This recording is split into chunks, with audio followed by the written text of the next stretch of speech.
Baik, yang pertama yaitu ada contoh penggunaan fungsi plot. Di sini kita masukkan sintaksnya yaitu plot. Dengan data yang dipakai adalah stat x77 kolom ketiga dan stat x77 kolom ke-6. Di mana sumbu X-nya adalah iliterasi dan sumbu Y-nya adalah high school graduate.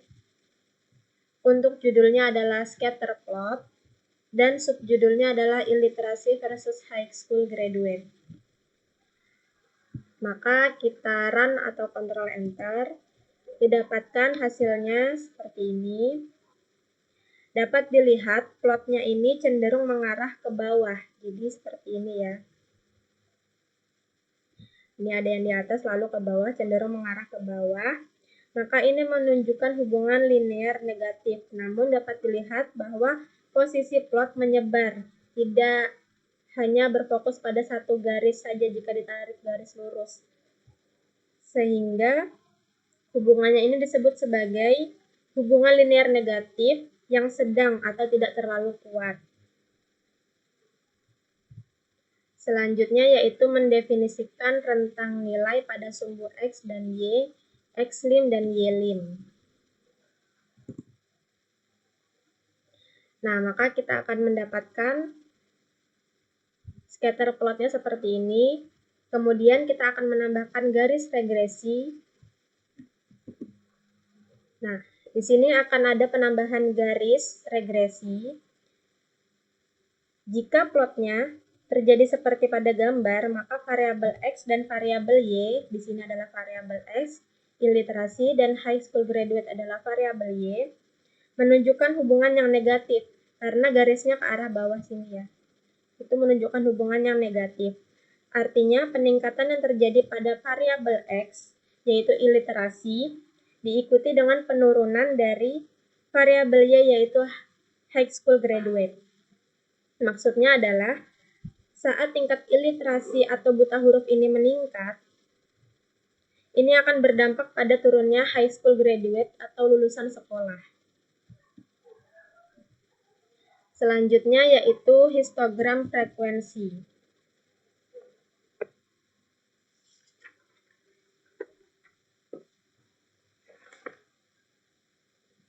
Nah, salah satu diagram untuk memperlihatkan distribusi ini adalah histogram.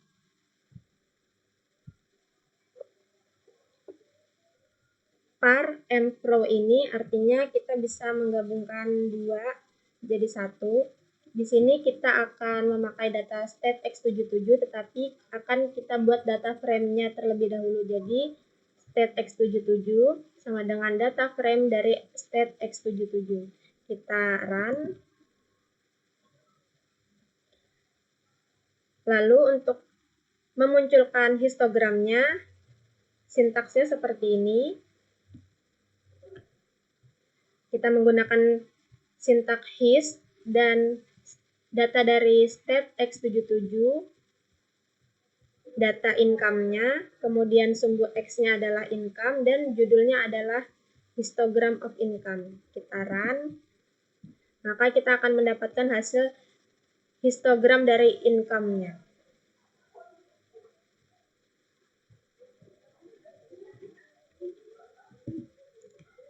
Nah, di sini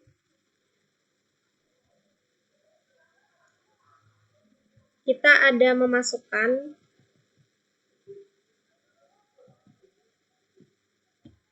warna berupa warna abu-abu sehingga histogramnya akan memiliki kesan warna abu-abu. Selanjutnya yaitu menggambar garis density.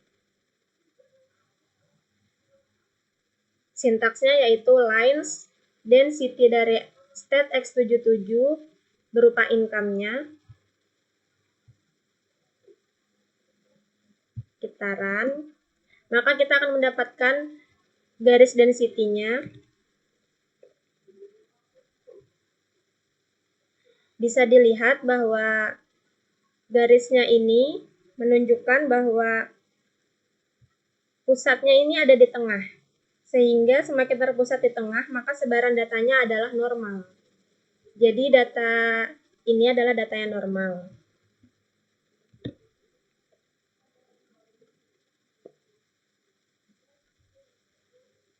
Selanjutnya yaitu box plot.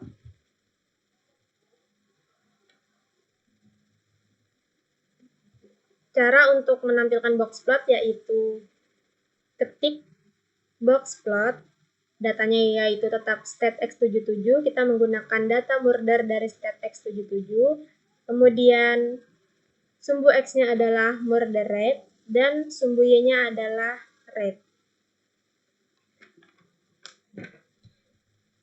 Kita run, didapatkan hasil box plotnya seperti ini.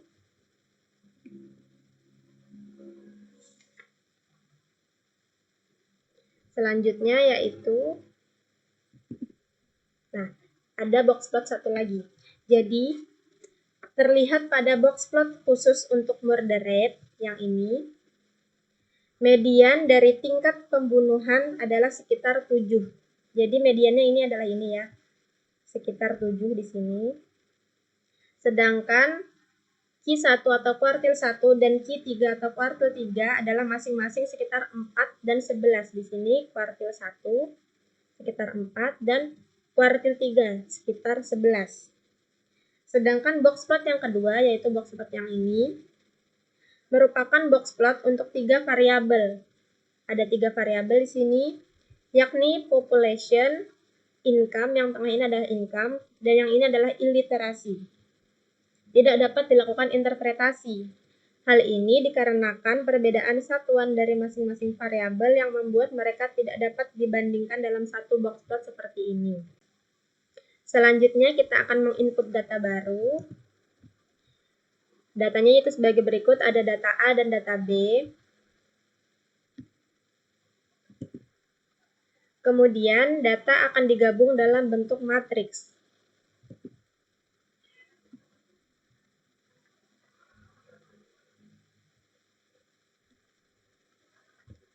Sintaksnya seperti yang ada di layar ini ya. Nah, sudah terdapat box plot dari data yang baru yaitu data A dan data B. Ini data A dan data B. Dari hasil visualisasi terlihat bahwa secara umum pelari dari grup A lebih cepat dibandingkan grup B. Karena pelari A ini di rentang waktu yang segini dan di pelari B adalah rentang waktunya segini. Jadi lebih cepat pelari grup A. Dan terdapat satu pelari dari masing-masing grup yang sangat lambat dibandingkan rekan lainnya. Jadi di sini di grup A ada pelari yang lambat sekitar 17 detik dan di grup B ada pelari yang lambat sekitar 20 detik.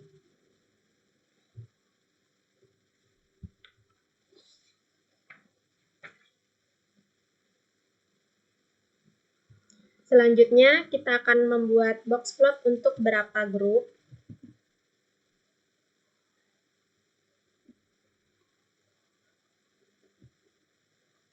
Sintaksnya yaitu seperti ini.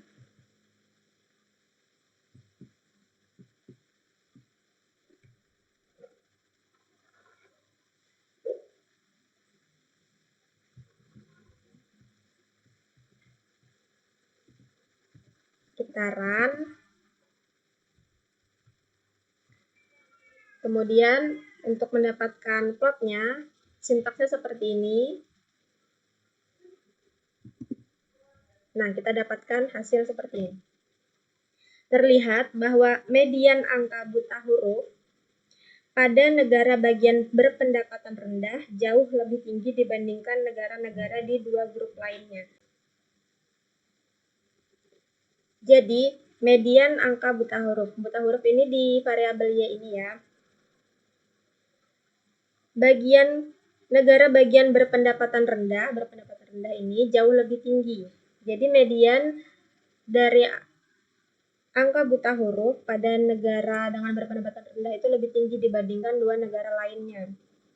Yang menarik adalah grup negara bagian dengan pendapatan atau income medium ini lebih rendah dibandingkan dengan negara dengan pendapatan tinggi.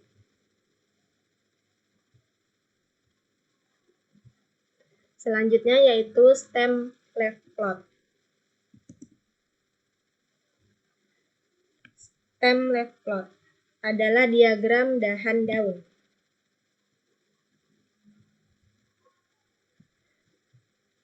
Dapat dilihat sintaksnya yaitu stem step x77 dari variabel Murder. Hasilnya yaitu seperti ini. Cara membacanya ini adalah artinya di sini ada data yang paling kecil yaitu nilainya 4 dan data yang paling besar adalah 141. Di bagian kiri ini adalah stem atau dahan atau batang. Jadi ini adalah puluhan atau ratusan dan di sebelah kanan adalah leaf atau daunnya. Jadi yang sebelah sini puluhan atau ratusan, yang di sini adalah satuannya. Jika di sini 0 berarti di sini satuannya hanya 4 dan 7.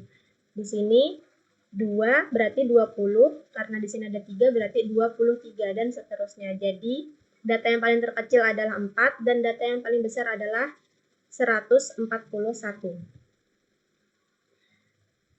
Ditunjukkan bahwa data ini tidak simetris sehingga dikatakan data ini tidak tersebar secara merata.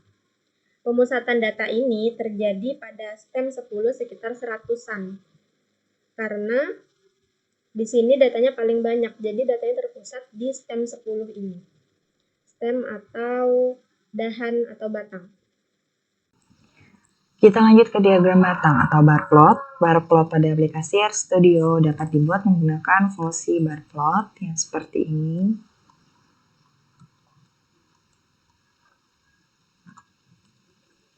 Langkah pertama, kita akan melakukan tabulasi untuk membuat tabel frekuensi dari suatu variabel. Sintaks yang digunakan adalah tab sama dengan table, kemudian dalam kurung state x77 tanda $ income code yang akan membuat tabel frekuensi dari variabel income code yang ada dalam data frame atau struktur data state x77.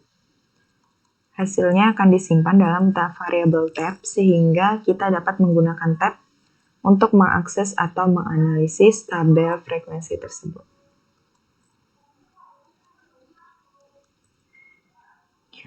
Dapat dilihat output yang dihasilkan terbagi menjadi 3 yaitu low, medium, dan high. Untuk kategori low atau berpendapatan rendah sebanyak 13, kategori medium atau berpendapatan sedang sebanyak 23, dan untuk kategori high atau berpendapatan tinggi sebanyak 14. Lalu kita akan membuat diagram batang atau bar chart berdasarkan tabel frekuensi yang kita buat sebelumnya dengan sintaks seperti ini. Bar plot, tab, kemudian koma, xlab sama dengan dalam kurung income, ylab sama dengan dalam kurung frekuensi. Label pada sumbu x akan diberi nama income menggunakan xlab income.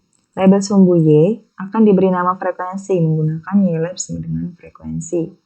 Ini membantu kita untuk memvisualisasikan sebaran frekuensi data dalam variabel income code.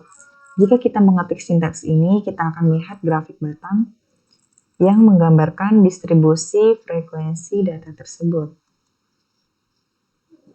Bisa kita lihat pada diagram ini, sumbu X yaitu income, yang terdiri dari low, medium, dan high, dan untuk sumbu Y yaitu frekuensi yang berupa angka. Selain dari warna standar abu-abu, kita juga dapat memberikan warna secara otomatis dengan fungsi rainbow ke diagram batang yang kita buat. Berdasarkan tabel frekuensi data feed dalam dataset Chiclets, dalam contoh ini kita menggunakan 6 warna dari spektrum pelangi karena ada 6 kategori yang berbeda dalam variabel feed. Langkah awal adalah kita akan memuat dataset yang sudah tersedia. Dalam hal ini, dataset bernama Chiclets. Nah, langkah pertama adalah sintaks yang kita ketik ada ini, data, kemudian dalam kurung Chiclets, kita run.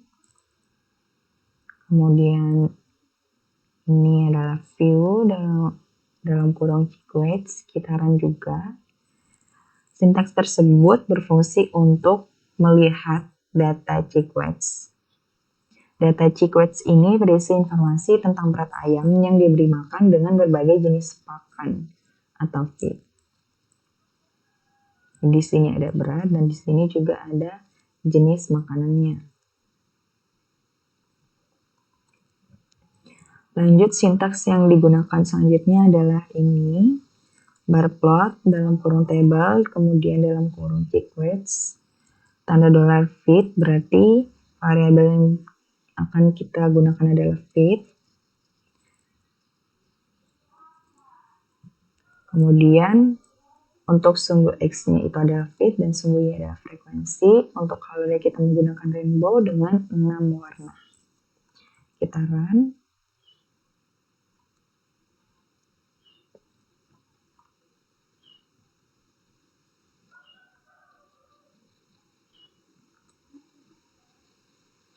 Dapat kita lihat diagram yang dihasilkan memiliki warna yang berbeda di setiap variabel X-nya. Salah satu fungsi memberikan warna pada diagram adalah untuk membedakan data. Warna dapat digunakan untuk membedakan antara beberapa set data dalam satu diagram batang. Ini membantu pembaca dengan cepat mengidentifikasi variabel yang berbeda. Seperti yang berwarna ini, casein, itu adalah protein dalam susu. Yang berwarna kuning, horse bean atau kacang kuda. Yang berwarna hijau ini adalah linseed atau biji rami. Yang berwarna biru muda ini adalah meat meal atau ransum berbasis daging. Yang biru tua atau dark blue di sini adalah soybean atau kacang kedelai, dan yang berwarna ungu atau purple di sini adalah biji bunga matahari. Selain warna, density atau kepekatan dari batang dapat kita modifikasi dengan sintaks seperti ini. Bar plot dalam kurung Chickwets feed, kemudian sama Xlab sama YLab-nya. Nah, di sini ada density C 10, 20, 30, 40, dan 50. Bordernya blue, colornya 2. Ini adalah berarti kita memilihnya warna merah.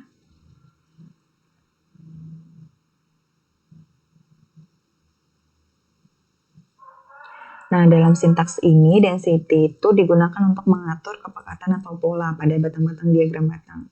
Secara khusus, untuk density C dalam kurung 10, 20, 30, 40, dan 50 ini digunakan untuk mengatur kepekatan pada masing-masing batang.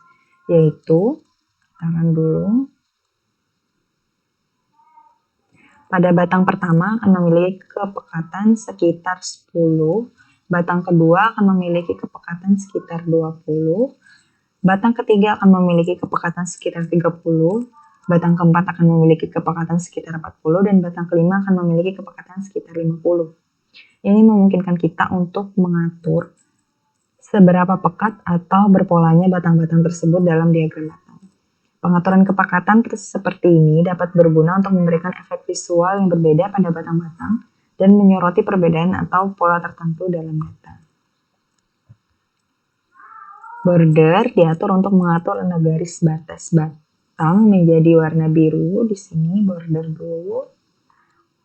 Color sama dengan 2 atau col 2 ini adalah untuk merubah warna batang menjadi warna merah. Selain diagram batang sederhana, kita juga dapat menghasilkan diagram batang yang lebih kompleks. Sebagai ilustrasi, digunakan data Gini ratio dari Provinsi DKI Jakarta, Jawa Barat, Jawa Tengah, dan DI Yogyakarta pada tahun 2009 sampai 2013 yang bersumber dari Badan Pusat Statistik. Langkah awal yaitu menginput data seperti ini. C di sini digunakan untuk membuat vektor dari beberapa nilai yang mewakili tahun dan data Gini ratio untuk provinsi-provinsi tertentu. Langkah kedua adalah menggabungkan variabel dengan sintaks DT1, CBIN atau combine, DKI, Jabar, Jateng, dan Jogja.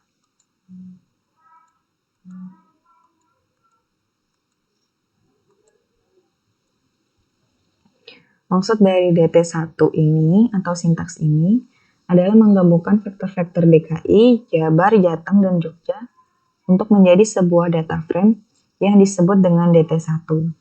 Setiap vektor akan menjadi kolom di dalam data frame dan baris-barisnya akan sesuai dengan panjang vektor terpanjang di antara vektor-vektor tersebut. Langkah ketiga adalah kita akan membuat bar plot.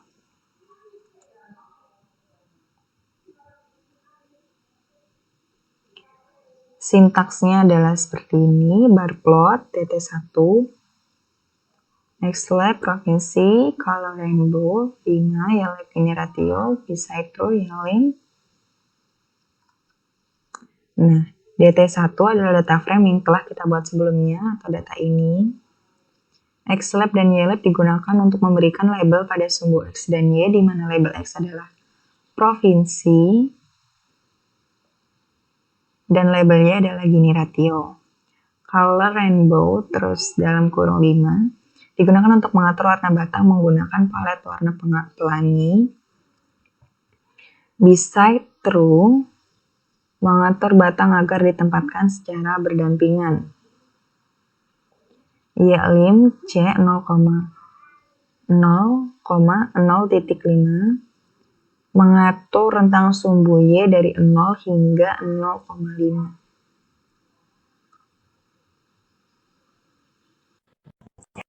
Ada outputnya di mana sumbu X di sini terdapat provinsi dan sumbu Y-nya adalah Gini ratio. Nah, di sini di sumbu Y ini adalah rentang dari angka 0,0 sampai 0,5. Untuk sumbu X di sini ada Provinsi DKI, Jabar, Jateng, dan juga Jogja. Kemudian kita lanjut lagi.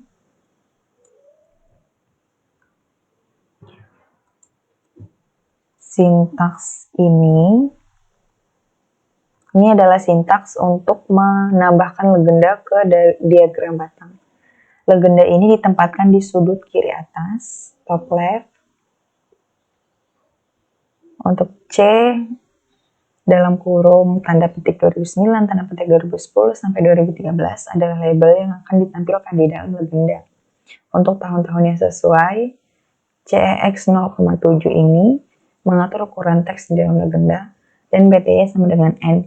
Untuk menghilangkan kotak di sekitar legenda, dan fill rainbow 5 adalah mengatur warna latar belakang legenda menggunakan palet warna pelangi.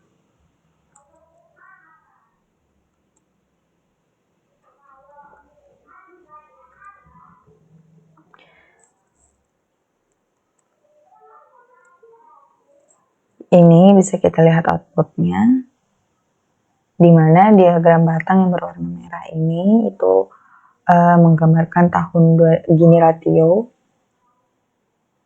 pada tahun 2009. Yang berwarna kuning ini menggambarkan Gini ratio tahun 2010. Untuk yang warna hijau ini menggambarkan Gini ratio tahun 2011. Dan yang berwarna biru ini menggambarkan Gini ratio tahun 2012. Dan yang berwarna ungu ini menggambarkan Gini ratio tahun 2013.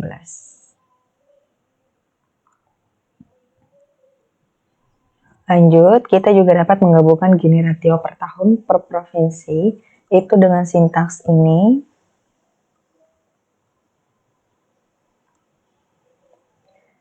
Untuk TDT1 digunakan untuk mentranspos data frame DT1 sehingga tahun menjadi sumbu X.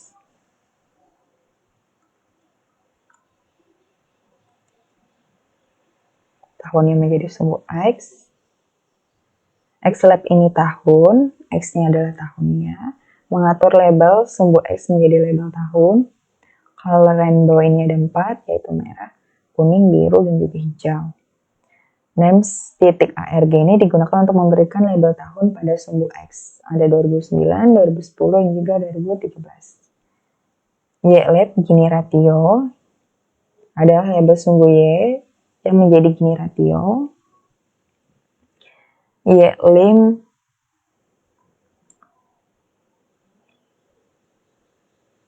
C 0,2 itu mengatur rentang sumbu Y dari 0 hingga 2. Lanjut ke sintaks selanjutnya. Di sini ada legenda, top left, call names DT1 CX 0.8 fill rainbow 4. Legenda ini ditempatkan di sudut kiri atas atau left dari plot. Call names DT1 digunakan untuk mengambil nama kolom dari data frame DT1 yang berisi nama provinsi, yaitu ini CX08.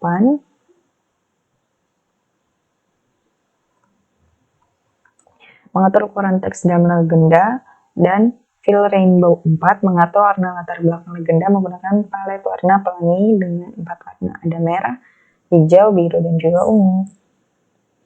Namun, diagram batang ini kurang tepat digunakan pada kasus Gini ratio, akan tetapi tepat nilainya ketika kita menggunakan ini sebagai komposit dari beberapa hal.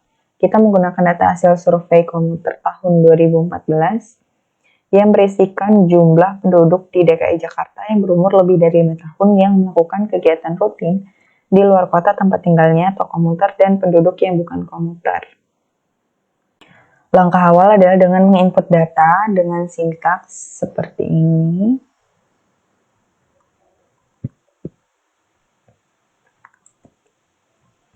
Komuter, kemudian cek bind atau combine. Komuter yang terdiri dari ini, non-komuter yang terdiri dari ini, dan seperti ini.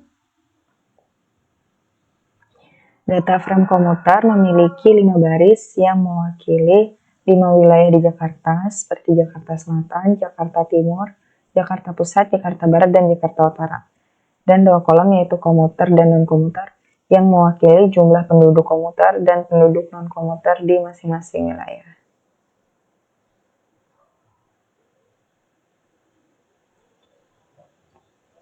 Lanjut pada sintaks yang board plot ini.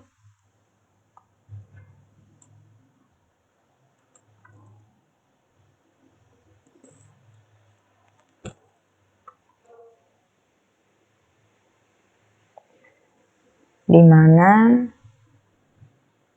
komuter digunakan untuk mentranspose data sehingga wilayah menjadi sumbu X.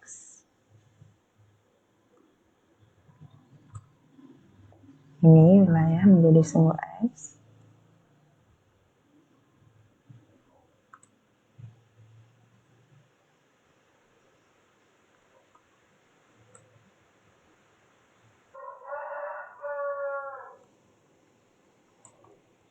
Xlab digunakan untuk memberikan label pada sumbu X dengan teks kota. Kemudian col sama dengan 2.23 ini mengatur warna batang menggunakan warna kedua dan ketiga, yaitu warna merah dan juga warna hijau. Ylab digunakan untuk memberikan label pada sumbu Y dengan teks jumlah penduduk lebih dari 5 tahun. Ylim mengatur rentang sumbu Y dari 0 hingga 4 juta.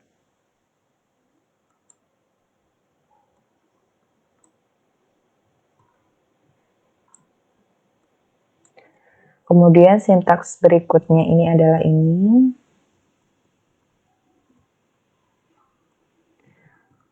Legenda ini ditempatkan di sudut kiri atas atau top left dari plot. Call names komuter ini digunakan untuk mengambil nama kolom dari data frame komuter, yaitu komuter dan non-komuter. Komuter dan juga non-komuter. Jadi yang berwarna hijau ini digunakan untuk non-komuter dan yang warna pink ini digunakan untuk komuter. Sebagai label legenda. CEX0.8 mengatur ukuran teks dalam legenda, dan Fill 2.23 mengatur warna latar belakang legenda dengan warna kedua dan ketiga. Secara umum terlihat dari grafik berikut bahwa jumlah penduduk terbanyak adalah Kota Jakarta Timur.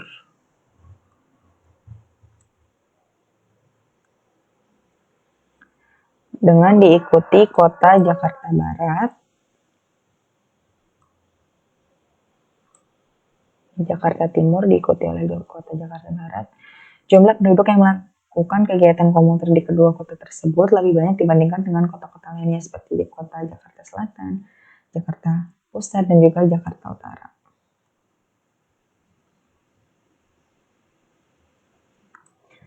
Kemudian sintaks selanjutnya ini adalah untuk membuat persentase per provinsi atau baris.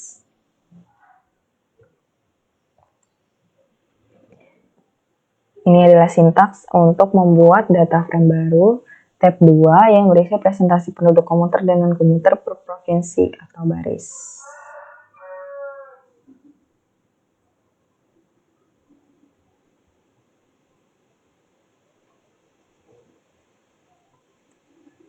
Nah, untuk rumus yang ini, kita menggunakan T tab 2 untuk mentranspos data sehingga wilayah menjadi sumbu X. XLab digunakan untuk memberikan label pada sumbu X dengan teks kota. Call 2.23 mengatur warna data menggunakan warna kedua dan ketiga yaitu merah dan hijau. YLab digunakan untuk memberikan label pada sumbu Y dengan teks persen. Kemudian kita lanjut lagi. Nah, ini adalah untuk memberikan legenda pada data. Legenda ini ditempatkan di sudut kiri atas atau top left dari plot. Columns. Kita menggunakan columns komuter untuk mengambil nama kolom dari data frame komuter. Nah, komuter ini yang berwarna pink dan juga non-komuter itu yang berwarna hijau. Sebagai legenda, CX0.8 ini adalah mengatur ukuran teks dalam legenda dan file 2.23 mengatur warna latar belakang legenda dengan warna kedua dan ketiga yaitu merah dan hijau. Ini adalah hasilnya. Lanjut ke diagram pie chart. Salah satu fungsinya adalah untuk menunjukkan komposisi atau proporsi. Pie chart adalah cara yang baik untuk menunjukkan bagaimana sejumlah besar data dibagi menjadi bagian-bagian yang lebih kecil. Ini membantu memvisualisasikan proporsi relatif dari setiap komponen. Jadi kita akan membuat simple pie chart. Ini sudah keluar outputnya, kemudian kita akan menambahkan legenda ke gambar seperti ini.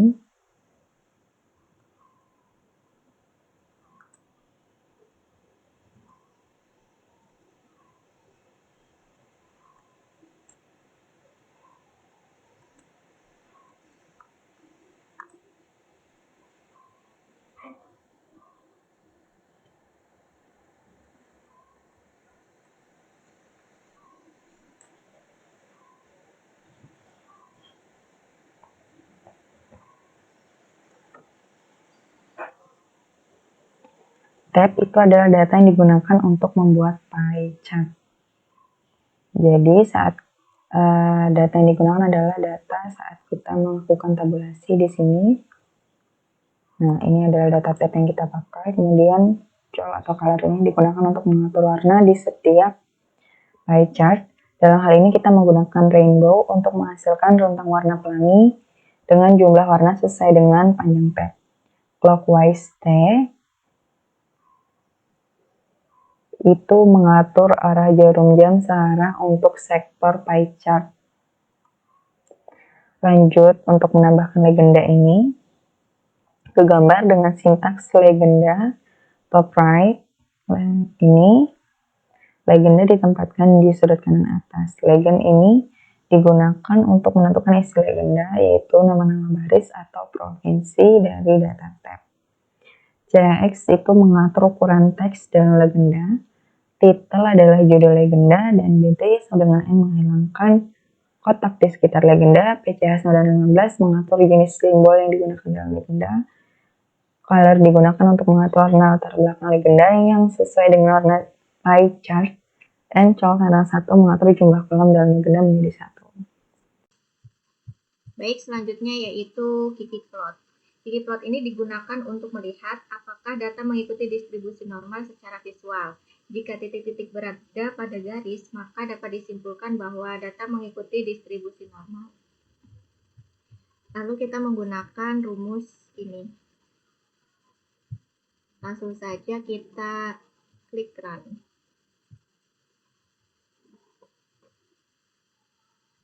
Maka di sini didapat dari rumus Sapir-Whorf bahwa datanya nilai W 0,9769 dan p-value-nya 0,43. Dari gambar diagram tersebut terlihat bahwa titik-titik plot ini cenderung mendekati garis diagonal ini ya. Meskipun di sini ada yang jauh, ini, namun tidak banyak karena mayoritas titik-titik mendekati garis diagonal ini. Dan berdasarkan uji Shapiro-Wilk dengan nilai p-value yang didapat yaitu 0,43 dan nilainya lebih besar daripada 0,05, maka dapat disimpulkan bahwa data terdistribusi mengikuti sebaran atau distribusinya normal. Lalu kita masuki ke diagram pencar dengan rumus correlation plot. Rumusnya yaitu ini. Langsung saja kita klik run. Maka muncul data pairs seperti ini. Karena kita memiliki banyak variabel, maka kita menggunakan fungsi pairs ini dan hasilnya seperti ini. Karena kita memiliki beberapa variabel yaitu ada income, illiterasi, life X, murder, dan HS grade.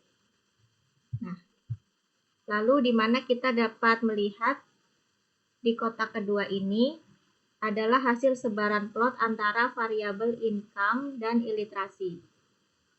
Sedangkan kotak ketiga ini adalah hasil sebaran plot dari variabel income dengan variabel life X. Begitu juga dengan seterusnya. Lalu kemudian kita akan menginstal package dengan rumus ini. Langsung saja kita ketik run.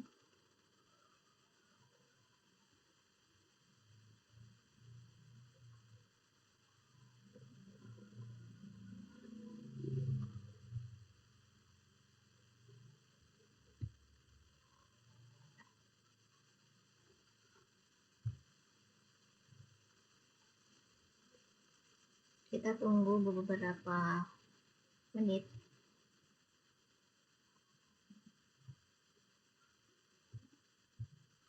Lalu kita klik run lagi untuk memanggil package yang telah tersimpan.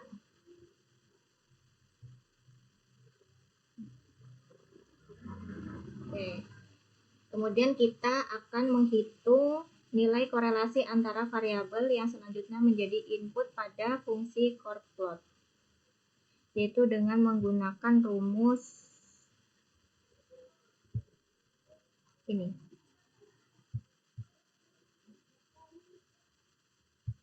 Lalu saja kita klik run.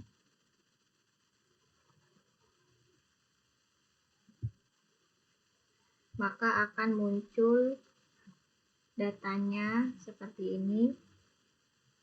Lalu kita klik run lagi. Maka akan muncul yang namanya diagram dari chordplot M-methodic circle seperti ini. Lalu kita klik run. Akan muncul data elips, diagram elips.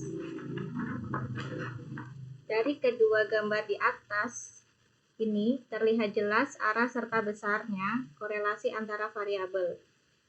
Angka harapan hidup berkorelasi negatif dengan tingkat pembunuhan, demikian pula untuk angka buta huruf dengan jumlah lulusan SMA.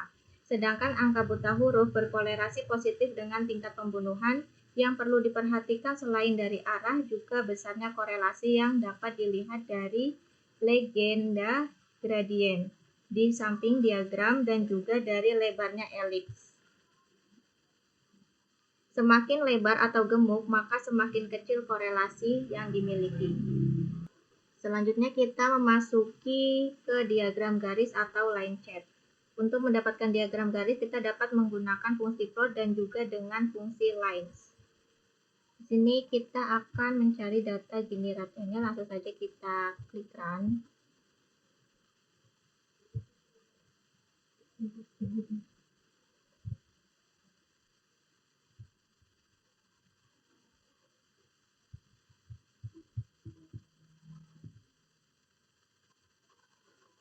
maka di sini akan muncul data dari kota yang akan kita analisis. Langsung kita lanjutkan, klik run. Maka akan muncul sebuah diagram ini. Lalu kita akan menampilkan nilai Gini ratio teksnya.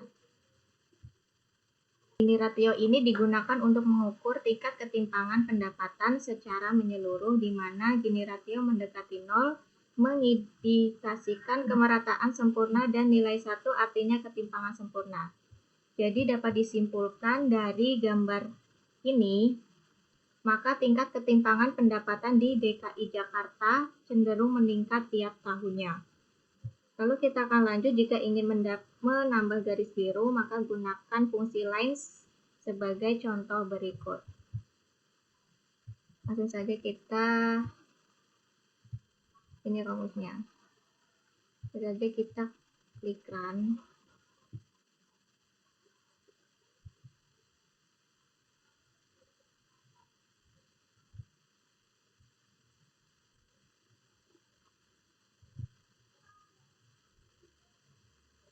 Ini adalah garis untuk Jabar. Lalu kita akan menampilkan titik. Ini titik-titik ini. Lalu kita klik run lagi.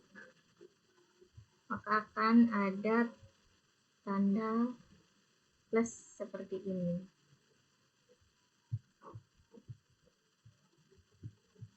Kita klik run lagi. Lalu kita akan untuk menambahkan garis lurus, vertikal, horizontal, atau miring pada plot yang telah ada dengan menggunakan rumus seperti ini. Langsung saja kita klik run. Ini adalah untuk menampilkan atau membuat plot yang kosong. Lalu kita klik run lagi untuk menambah garis horizontal. Mohon maaf, maksudnya garis diagonal. Lalu kita klik run lagi, akan muncul garis horizontal. Lalu kita klik run lagi, akan muncul garis vertikal.